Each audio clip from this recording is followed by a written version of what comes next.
નમસ્કાર, કેમ છો મારા વહાલા વિદ્યાર્થી મિત્રો? મારું નામ છે જયેશ રાઠવા અને તમે જોઈ રહ્યા છો નચિકેત સ્ટડી યુટ્યુબ ચેનલ. મિત્રો, આપણે તૈયારી કરી રહ્યા છે તમારી CETની પરીક્ષા માટે, જેનું પેપર 31 જાન્યુઆરીએ લેવાવાનું છે. મિત્રો, એના માટે તૈયારી આપણે જોરશોરથી કરી રહ્યા છે, જેમાં આપણે આની આગળના વિડીયોની અંદર ગુજરાતી વિષયમાં 1 થી લઈને 5 વિડીયો બનાવી ચૂક્યા છે. એટલે 1 થી લઈને 5 પાર્ટ આપણે બનાવી ચૂક્યા છે અને 1 થી લઈને 153 પ્રશ્નો આપણે ગુજરાતી વિષયના સોલ્વ કરી ચૂક્યા છે. મિત્રો, આ જે PDF છે, આ જે આખું એસાઇનમેન્ટ છે, એ એસાઇનમેન્ટ બનાવવાનો આખો શ્રેય છે એ જિલ્લા શિક્ષણ સમિતિ પાટણ અને જિલ્લા શિક્ષણ તાલીમ ભવન પાટણ દ્વારા ખૂબ સુંદર મજાની આ PDF બનાવવામાં આવેલી છે, જેમાં બધા જ પ્રશ્ન ખૂબ જ જોરદાર, મસ્ત મજાના અને તમને 100% એ CETની પરીક્ષામાં કામ લાગી શકે એવા તમામ પ્રશ્ન છે, જેને આપણે મિત્રો તમને સોલ્યુશન કરાવી રહ્યા છે. આ તમામ પ્રશ્નના જવાબ પણ તમને આપેલા જ છે, પણ પ્રશ્નને સમજવાનું, એને કેવી રીતે જવાબ આપવાનો, આ બધી ટેકનિક્સ અને એ બધું તમને શીખવાડવા માટે આપણે વિડીયો બનાવી રહ્યા છે. બરાબર છે? ચાલો હવે આપણે મિત્રો શરૂઆત કરીએ છીએ આપણા આગળના પ્રશ્ન એટલે કે 154 નંબરના પ્રશ્નથી. ચલો, બાળક કોને નિરાંતે પૂરી ખાવા દેશે? કાગડાને, ચકલીને, કાબરને કે પછી મોરને? તમારી મિત્રો બુકની અંદર તમને જવાબ આપેલો છે કાગડાને. બાળક છે એ કાગડાને નિરાંતે પૂરી ખાવા દેશે. આગળનો પ્રશ્ન, બાળક કોને સાથે લઈને બાગમાં ફરવા જવા ઈચ્છે છે? ગાવલડીને, ડાઘિયાને, બિલ્લીને કે પછી બચ્ચાને? તો મિત્રો બાળક છે ને એ ડાઘિયાને સાથે બાગમાં ફરવા લઈ જવા ઈચ્છે છે, હે ને? ચાલો, નીડ અને બાંધવા દઈશ પંક્તિમાં નીડ શબ્દનો અર્થ શું થાય છે? નીડ એટલે માળો, પાણીનો દરિયો, બરાબર, દરિયો આવશે અહીંયા. જરૂરિયાત કે હિંચકો? તો નીડનો મતલબ થાય છે મિત્રો માળો, બરાબર છે? નીડ એટલે માળો, બરાબર છે? ચાલો, અલગ પડતું શબ્દ જૂથ આપણે જણાવવાનું છે. ડૉક્ટર, દવા, ઇન્જેક્શન. શાળા, શિક્ષક, વર્ગખંડ. Pen, pencil, rubber. વેકેશન, રજા, શાળા. તો આમાંથી મિત્રો કઈ વસ્તુ અલગ પડે છે? તો ડૉક્ટર, દવા અને ઇન્જેક્શન, આ વસ્તુ કેમ અલગ પડે ખબર છે? કેમ કે આ ત્રણે જે છે, ત્રણે એ શાળામાં હોય અને શાળાની આસપાસની બધી વાતો છે, જ્યારે ડૉક્ટર, દવા અને ઇન્જેક્શન આખી અલગ વસ્તુ છે, અલગ વાત છે, હે ને? એટલા માટે નીચેનામાંથી બહુવચનવાળું વાક્ય શોધવાનું છે. મેં કેરી ખાધી, મને રસ્તામાંથી રૂપિયો મળ્યો, આજે મને પ્રશ્ન બેંક મળી, અમારી શાળામાં 10 વૃક્ષો છે. તો મિત્રો આમાં મારી શાળામાં 10 વૃક્ષો છે, આ બહુવચનવાળું વાક્ય કહેવાય, હે ને? બહુવચનવાળું વાક્ય છે. આગળ 159 નંબરનો પ્રશ્ન, નીચેના પૈકી કયું શબ્દ જૂથ ખોટું છે? ગોળ આકાર, ગોળ ખાવાનો પદાર્થ. મોર પક્ષી, મોર એટલે માંજર. ચોરી વસ્તુની ચોરી, ચોરી લગ્ન મંડપની ચોરી. પાણી પીવાનું પાણી અને પાણી કૂવાનું પાણી. તો હવે આમાંથી મિત્રો કયું શબ્દ જૂથ ખોટું છે? તો આમાંથી આ જે છે શબ્દ જૂથ ડી, પાણી એટલે પીવાનું પાણી થાય અને પાણી એટલે આપણા હાથ થાય, એટલે આપણું આ શબ્દ જૂથ કેવું છે મિત્રો? ખોટું છે. આગળ, સાચી જોડણી દર્શાવતો શબ્દ મૂર્તિ કે પછી મૂર્તિ? આમાંથી કઈ શબ્દ જોડણી મિત્રો સાચી છે? કઈ શબ્દ જોડણી એકદમ સાચી છે? અહીંયા ભૂલ થાય છે. 157, ફરીથી 157 નંબરનો પ્રશ્ન આવી ચૂક્યો છે ભાઈ, હે ને? ટાઈપિંગ મિસ્ટેક છે, બીજું કંઈ છે નહીં. તો મિત્રો જો ઓપ્શન નંબર સી છે ને, મૂર્તિ, હે ને? રસ્વ દીર્ઘાવાળું અને આ બાજુ રસ્વવાળું અને ઉપર રકાર. તો આ આપણી શબ્દ જોડણી એકદમ સાચી છે. કમ્પ્લીટ. આગળ, ઝાડના 2 સાચા પર્યાય શબ્દ લખવાના છે. છોડ તરુ, તરુ વેલ, વૃક્ષ વેલ કે વૃક્ષ તરુ? તો ઝાડના મિત્રો વૃક્ષ અને તરુ કહી શકાય, જે પર્યાયવાચી શબ્દ છે. છોડ ન કહેવાય, અહીંયા વેલ ન કહેવાય, અહીંયા વેલ ન કહેવાય, એટલે વૃક્ષ પણ કહેવાય અને તરુ પણ કહેવાય. ઝાડને આપણે વૃક્ષ પણ કહી શકીએ અને તરુ એવું પણ કહી શકીએ છીએ. ચલો આગળ, 162 નંબરનો પ્રશ્ન, અલગ પડતો શબ્દ શોધવાનો છે આપણે. બગીચો, ઝાડ, ફૂલો કે પછી ચકલી. તો આ બધી વસ્તુ, બરાબર મિત્રો, બગીચો લઈ લો તમે, ઝાડ લઈ લો, ફૂલ, આ બધી વસ્તુ એ કેવી છે? વનસ્પતિવાળી. અને ચકલી છે કેવી છે? સજીવ વસ્તુ છે, સજીવ વસ્તુ છે, અથવા તો જે હલનચલન કરી શકીએ છે એવી વસ્તુ છે. નીચેના શબ્દોને કક્કાવારીના ક્રમમાં ગોઠવવાનો છે. દરવાજો, છત અને રથ, ટપાલી, છત્રી, લોખંડ, વાહન, માળ, પાણી, કાગળ, ઘર, ચોર. જેમાં મિત્રો સૌથી પહેલાં ક આવવો જોઈએ, પછી ખ આવવો જોઈએ, પછી ગ આવવો જોઈએ, પછી ઘ આવવો જોઈએ. તમને બધાને એ વસ્તુ ખબર છે.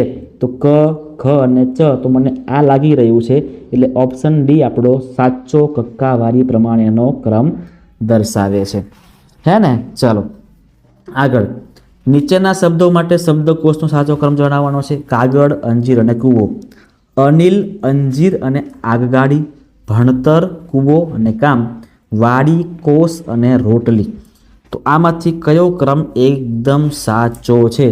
તો જો મિત્રો, અહીંયા પહેલાં અંજીર આવવું જોઈએ, પણ અહીંયા પછી અંજીર આવે છે, એટલે આ વિધાન આપણું કેવું છે? આ વાક્ય ખોટું છે આપણું. અહીંયા ભણતર, કૂવો, તો કૂવો પહેલાં આવવો જોઈએ ને, પછી પહેલાં કામ આવવું જોઈએ, પછી કૂવો અને પછી ભણતર આવવું જોઈએ, એટલે આ બી ખોટું છે. પછી અહીંયા અહીંયા પણ સેમ પહેલું કોસ આવવું જોઈએ, એટલે આ પણ ખોટું. એટલે અનિલ, અંજીર અને આગગાડી આપણું એકદમ સાચું છે. આમાં સાચો ક્રમ છે. આગળ, એક નીચેના વાક્યમાં કયું વિરામચિહ્ન વપરાયેલ છે તે જણાવો. કાશીનગરમાં એક મોચી રહેતો હતો. આમાં અલ્પ વિરામ, ગુરુ વિરામ, પૂર્ણ વિરામ કે પછી લઘુ વિરામ. બરાબર. તો તમને મિત્રો અહીંયા કોઈ આપેલું છે નહીં, પણ આપણે દોરી લખી દઈએ કે અહીંયા ટપકું હોય એકચ્યુઅલમાં, તો એને આપણે શું કહીએ છીએ? પૂર્ણ વિરામ કહીએ છીએ. બરાબર. જેને ફૂલ સ્ટોપ કહેવામાં આવે, પૂર્ણ વિરામ કહેવામાં આવે.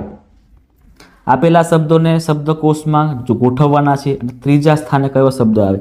નિર્ણય, રક્ષણ, છીપલું અને ક્યારો.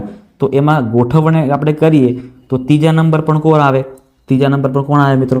તો સૌથી પહેલાં તો ક્યારો આવે, પછી છીપલું આવે. બરાબર છે. ત્યાર પછી શું આવે? ત્યાર પછી નિર્ણય આવે અને સૌથી છેલ્લે રક્ષણ આવે. તો 3 નંબર પર આવશે નિર્ણય, ન ત્રીજા નંબર પર આવશે. સાચું ને? ચાલો આગળ. જંગલી પ્રાણી શહેરમાં પ્રવેશે નહીં, માટે ખાલી જગ્યા વ્યવસ્થા ફોરેસ્ટ તરફથી કરી હતી. આ વાક્ય માટે કયો વિકલ્પ સાચો નથી? બરાબર. જડબેસલાક, સજ્જડ વેકેશન કેટલા દિવસનું છે, ચુસ્ત અને જબરજસ્ત.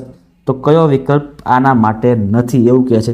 તો જબરજસ્ત વ્યવસ્થા કરી હતી. બરાબર છે. આગળ, આપેલ શબ્દમાં કયો શબ્દ બીજા શબ્દથી અલગ પડે છે? ખટખટ, ટકટક, ટપટપ કે ચકમક. આમાંથી કયો શબ્દ મિત્રો અલગ પડે છે?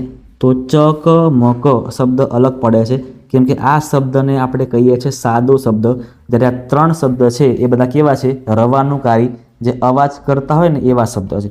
બીજી વસ્તુ, બરાબર છે, આ ખટ ખટ તો ખ ખ આવે છે, જો તમે અહીંયા બીજી વાર જોઈ શકો છો, ટ ટ ટ ટ, પણ અહીંયા ચક ચકો એવું હોવું જોઈએ, અહીંયા ચકમક છે. એટલા માટે આપણો આ જે ઓપ્શન છે ને કેવો છે? ખોટો છે. ચાલો આગળ. આપેલ વિકલ્પોમાંથી કયા શબ્દના વિકલ્પમાં ભૂલ છે? સરકસ, કસ સર, ઝટપટ, ટપટજ, સરોવર, વરતોષ અને આવડત, તડ આવ. હવે આમાંથી કઈ જગ્યાએ શું ભૂલ છે એ આપણે શોધવાની છે. જો એ મિત્રો ઝટપટ, બરાબર, ઝટપટ. હવે આ એકદમ રિવર્સમાં જાય છે. બરાબર છે. અહીં તમે જો કે સરકસ, તો સર પછી કસ. અહીંયા સરોવર, તો જો અહીંયા સ ર, બરાબર છે, આ તો આખું અલગ જ છે એટલે આવે જ નહીં. પછી આવડત, તો આવડત. એટલે આ જે ઝટપટ છે મિત્રો, આ જગ્યાએ ભૂલ છે, આખું રિવર્સમાં જાય છે. એટલે અહીંયા આપણો ઓપ્શન બી સાચો બનશે. આગળ 170માં નંબરનો પ્રશ્ન છે. ડૉક્ટર શબ્દને ટૂંકાક્ષરીમાં લખતી વખતે તમે કયા ચિહ્નનો ઉપયોગ કરશો? અવતરણ ચિહ્નનો, પૂર્ણ વિરામનો, પ્રશ્નાર્થનો કે પછી ઉદ્ગારનો? તો મિત્રો આપણે શું લખીએ છીએ? ડૉક્ટર લખવા માટે DR કરીને ડોટ કરી દઈએ છીએ ને, એટલે પૂર્ણ વિરામ મૂકી શકીએ આપણે. શું મૂકી શકીએ? પૂર્ણ વિરામ. હે ને? ચલો આગળ વધીએ છીએ. શિર ઝુકાવીને એટલે માથું હલાવીને, માથું નમાવીને, માથું ઊંચકીને કે સિર હલાવીને? બરાબર, સિર ઝુકાવીને એટલે શું? તો સિર ઝુકાવીને એટલે માથું નમાવીને, ઝુકાવવું એટલે નમાવવું થાય, એટલે અહીંયા માથું નમાવીને આપણો જવાબ બનશે. ચલો આગળ જઈએ છે. વાક્યો વાંચી પ્રશ્નો જવાબ આપવાના છે. કોને કોઈ મદદની જરૂર ખરી? બરાબર છે. હું શ્રેયને વ્યાકરણ શીખવું છું. તો કોને, બરાબર છે, કોને કોઈની મદદની જરૂર ખરી? શ્રેયને વ્યાકરણ શીખવું છું. તો કોને? ગીતાને, પ્રીતિને, કે પછી તારે, કે પછી હું? બરાબર, તો આમાં શું આવશે મિત્રો? આમાં આવશે આપણો જવાબ પ્રીતિ. પ્રીતિને વ્યાકરણ શીખવું છું, એટલે અહીંયા આવશે આપણો જવાબ પ્રીતિ. આગળ કોણે, તો કોણેમાં શું આવશે? 100, બરાબર છે, એમાં ગીતા, પ્રીતિ, શ્રેય કે પછી હું? તો કોને? તો એમાં આવશે મિત્રો ગીતા. ગીતાને. સમજી ગયા? આગળ અહીં તારે એટલે કોણ? તારે એટલે કોણ? તો તારે એટલે પ્રીતિ. પ્રીતિ, બરાબર છે. ચલો શેમાં? તો વ્યાકરણમાં, ભણવામાં, મદદમાં કે પૂછવામાં? અત્યારે જોઈએ આપણે, બરાબર છે, ભણવામાં. શીખવે છે એટલે શું કહેવાય? ભણવું. શું શીખવે છે? તો કે ભાઈ વ્યાકરણ શીખવે છે. બરાબર છે. ચલો અહીંયા આપણને હવે એક ફકરો આપેલો છે, એક પત્ર આપેલો છે, એના પરથી આપણે જવાબ લખવાના છે. જોજો, કાગળ ક્યારે લખાય છે? ક્યારે લખવામાં આવેલો છે? બરાબર છે, ક્યારે કાગળ લખવામાં આવેલો છે? તો તમે જુઓ મિત્રો, અહીંયા 7/5/2024 તારીખ મારી છે, એટલે 7/5/2024 રોજ આ કાગળ લખવામાં આવેલો છે. બરાબર, એટલે ઓપ્શન એ આપણે આમાં સાચો ઠીક કરીશું. આગળ નાની એટલે કોણ? પપ્પાની મમ્મી, મીરાની મમ્મી, નાની બહેન કે મમ્મીની મમ્મી? તો નાની એટલે મમ્મીની મમ્મી થાય. મમ્મીની મમ્મીને નાની કહેવામાં આવે. અહીં કયા વેકેશનની વાત કરવામાં આવેલી છે? જો લખ્યું હશે અહીંયા, બરાબર છે, અહીંયા લખ્યું હશે, તમે જોઈ શકો છો. એક જ મિનિટ. રજાઓ પડે છે. રજાઓ ક્યારે? જો 10/5/24 લઈને 20/5/24, બરાબર છે, આ ટાઈમે રજાઓ પડે છે મિત્રો. આ રજા ક્યારે પડે તમને ખબર છે ને? ઉનાળા વેકેશનમાં પડે ને, તો ઉનાળુ વેકેશન, 5મો મહિનો એટલે ઉનાળુ વેકેશન આપણો જવાબ આવશે. અહીંયા આપણને ચોક્કસ શબ્દ લખેલો નથી આપેલો કે ઉનાળુ વેકેશન કે શિયાળો વેકેશન, પણ તમને તારીખ આપેલી છે. તમને તારીખ પરથી ખબર પડી જ જાય. ચલો એના પછીનો 179 નંબરનો પ્રશ્ન. વેકેશન કેટલા દિવસનું છે? જો લખીએ છીએ અહીંયા કે હું આપણી નાનીના ઘરે 10/5/24 રોજ જવાની છું, 20/5/24 રોજ પાછી આવીશ. મારી શાળા 4/6/24 રોજ ફરીથી ખુલે છે. તો આ 10 તારીખથી લઈને 4 તારીખ વચ્ચે કેટલા દિવસ છે એ આપણે ગણવાના હોય. બરાબર છે મિત્રો. તો જો 10થી લઈને 5મો મહિનો છે એટલે કેટલા દિવસ આવશે? તો મિત્રો 5મા મહિનામાં 30 દિવસ અને બીજા 4 દિવસ આપણે ગણી દઈએ. બરાબર, તો હા 30, પણ અહીંયા 20 આવશે ને, કારણ કે 10 દિવસ તો થઈ ગયા, એટલે 20 અને બીજા આપણે 4 દિવસ, 5 દિવસ ગણી લઈએ આપણે, તો 25 દિવસનું વેકેશન ગણી શકાય. 25 દિવસનું વેકેશન અહીંયા કહી શકીએ છીએ આપણે. ચાલો આગળ. વેકેશન કઈ તારીખ સુધીનું છે મિત્રો? વેકેશન કઈ તારીખ સુધીનું છે? 4/6/24 સુધીનું છે. તો 4/6/24 આપણો અહીંયા જવાબ બનશે. અહીંયા આવશે 25 દિવસ અને અહીંયા આવશે 4/6/24. ચલો, મારી રજા આજથી શરૂ થાય છે, એટલે આજ એટલે શું? 7/5/24, 10/5/24, 20/5/24 કે 4/5/24? તો આજથી મતલબ કે પત્ર લખે છે ક્યારે? 7/5/24. તો 7/5/24 આપણો જવાબ થશે. ડન છે? ક્લિયર છે? આ ફકરાને શું કહીશું? રજા ચિઠ્ઠી, પત્ર, ફકરો કે પછી વાર્તા? તો આને આપણે મસ્ત મજાનો પત્ર કહીશું. પત્ર, આ પત્ર કહેવાય, હે ને? ચાલો, આજે તે શાળાએ મોડો આવશે કારણ ખાલી જગ્યા તેને ઘરે કામ છે. કેમ કે તેને ઘરે કામ છે. કેમ કે તેને ઘરે કામ છે, એટલે કેમ કે આપણો જવાબ આવશે. જૈનમ પાસે સુંદર ગાડી છે. જૈનમની ગાડીનો રંગ લાલ છે. બરાબર છે. મારી, તેની, તે કે તેને? તો અહીંયા મિત્રો ખાલી જગ્યા રહી ગઈ છે, ખાલી જગ્યા, બરાબર છે. અહીંયા જે નામની જગ્યા પર શું આવશે? જે નામ પાસે સુંદર ગાડી છે તેની ગાડીનો રંગ લાલ છે, એટલે જે નામની જગ્યા પર આવશે તેની.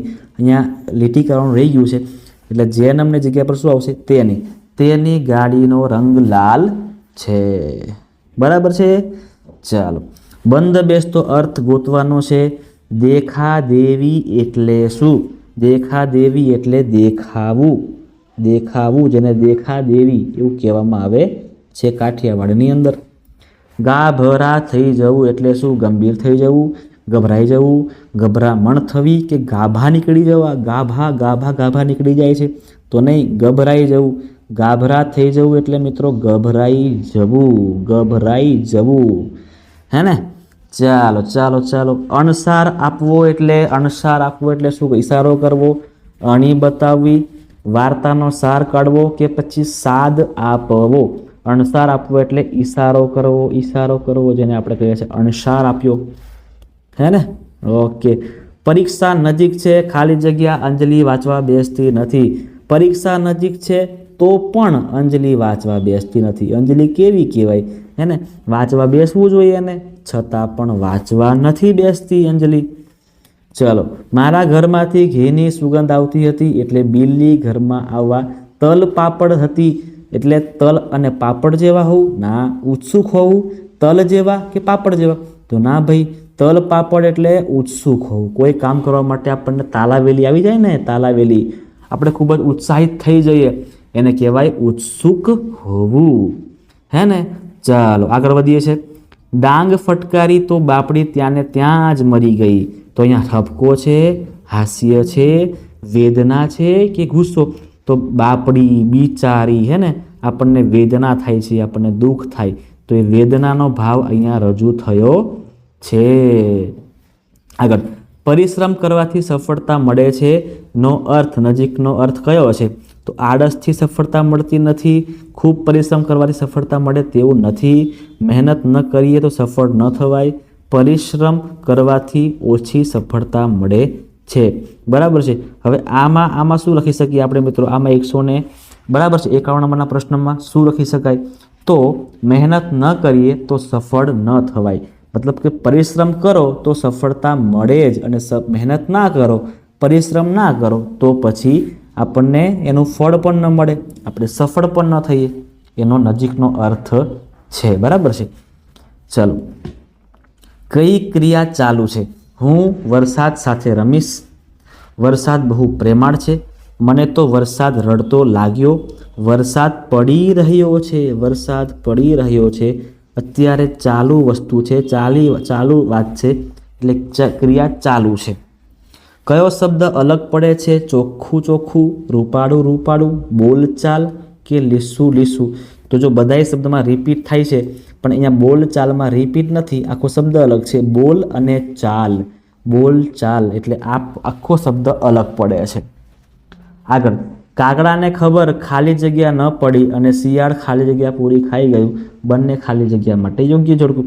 કાગડાને ખબર જ ન પડી અને શિયાળ તારી પૂરી ખાઈ ગયું.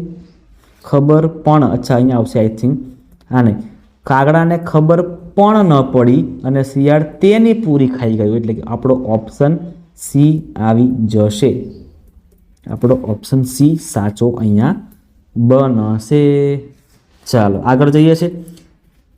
તેની બહાર નીકળવાની હિંમત જ ન થઈ. આ વાક્યમાં કયો ભાવ રહેલો છે? ખુશી, ભય, આશ્ચર્ય કે આનંદ? તો આમાં ગભરાટના કારણે બહાર નીકળી શકતો નથી. હિંમત એટલે શું મિત્રો? હિંમત એટલે બરાબર છે કે ભયની સામે લડવાનું હોય, હિંમતથી લડવાનું હોય, પણ એવી હિંમત થઈ ન, કારણ કે એમાં ભયનો ભાવ રહેલો છે. અપરાધી બાપને ધાબડધીંગીએ જબરો ધીબી નાખ્યો, બરાબર છે. અપરાધી બાપને ધાબડધીંગીએ જબરો ધીબી નાખ્યો. આ શું કર્યું? પીછેહટ કરી, મદદ કરી, સજા કરી કે નફરત? તો કે ભાઈ આમાં સજા કરી, ધીબી નાખ્યો, એને એના ભૂકા બોલાવી દીધા, સજા કરી. નીચેનામાંથી કઈ ક્રિયા થઈ ગઈ છે? નવીન રમવા જાય છે, મેં છોતરા કચરા પેટીમાં નાખ્યા, હર્ષ પાણી લાવે છે, હું વેકેશનમાં મામાના ઘરે જઈશ તો છોતરાને કચરા પેટીમાં નાખી દીધા છે, એટલે એ ક્રિયા પતી ગઈ છે, એટલે આ ક્રિયા થઈ ગઈ છે એવું કહી શકાય. બરાબર છે મિત્રો. તો આ હતા આપણા આજના મસ્ત મજાના બધા પ્રશ્નો. તમને આ બધા પ્રશ્ન મિત્રો કેવા લાગ્યા મને ખાસ કોમેન્ટમાં જણાવજો, હને. અને તમને વિડીયો ગમ્યો હોય તો વિડીયોને લાઈક કરવાનું ખાસ ભૂલતા નહીં. તમારા મિત્રો સુધી આ વિડીયોને પણ શેર મારી દેજો. તમારા મિત્રો સુધી ખાસ શેર કરજો. અને તમે બધાય આ નચિકેત સ્ટડી ચેનલને મિત્રો સબસ્ક્રાઈબ પણ કરી દેજો. બરાબર છે. તમારા માટે મિત્રો હજી એક મસ્ત મજાની સરપ્રાઈઝ આપણે રાખેલી છે, જેમાં તમને મિત્રો આખું પેપર છે કેવી રીતે પૂછાશે અને તમારે કેટલી ઝડપમાં તમારે પ્રશ્નના જવાબને સોલ્વ કરવાના છે, એવા તમામ પ્રશ્નોનું જે પ્રશ્નપત્ર છે, જે પ્રશ્નપત્ર કહી શકાય એવા તમને પ્રશ્નપત્ર પણ મારે સોલ્વ કરાવવા છે. તો તમારે શું કરવું પડશે? સૌથી પહેલાં એના માટે લાઈક કરવું પડશે, તમારે શેર કરવું પડશે અને તમારે મિત્રો ચેનલને સબસ્ક્રાઈબ પણ કરાવવી પડશે અને જાતે પણ કરવી પડશે. તો મળીએ છે આવતા વિડીયોની અંદર બાકી રહેલા પ્રશ્નો સાથે.